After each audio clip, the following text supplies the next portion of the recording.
Baseball in the Boroughs is presented by Verizon. Verizon is going ultra, so you can too. The Mets are entering a stretch where they'll play 16 games against the Braves and Phillies over the next 18 days. Tonight starts a 5-game series against Atlanta, and New York Post's Zach Braziller joins us now to break down the series.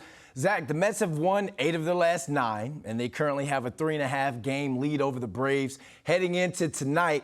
So which team has more pressure on them to win this series? You know, the Braves do. They're 4 back in the loss column. You know, they have ground to make up. The Mets' schedule in September is incredibly easy. You know, the Mets, you obviously want to win the series, but if the Mets, lost 3 of 5, it's not the end of the world. The lead would only be down to 2.5 and 3 in the loss column. You know, the Braves really can't afford, if the Braves ever lost 4 of 5, all of a sudden that division lead is up to 6.5. So I definitely see the Braves have a little more on the line here. But both teams are going to make the playoffs. Now, winning that division is very important, but I don't think it's necessarily make or break for either team here.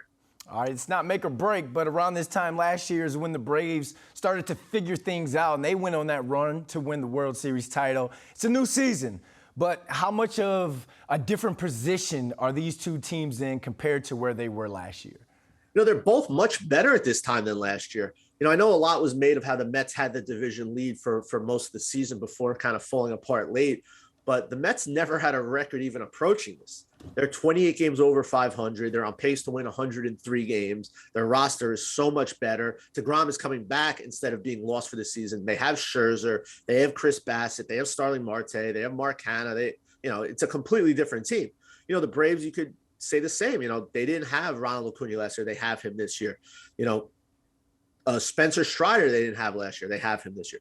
The teams are very different.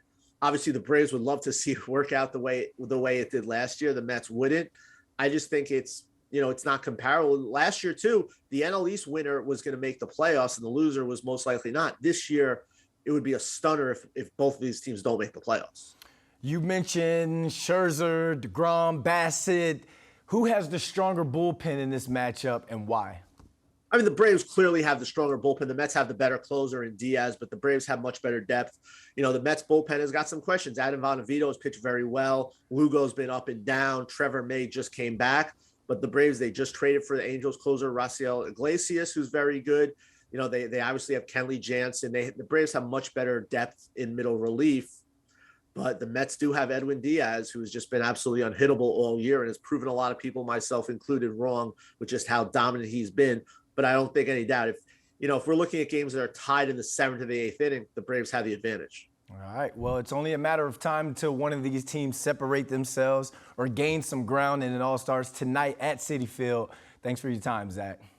Baseball in the Boroughs is presented by Verizon. Verizon is going ultra, so you can too.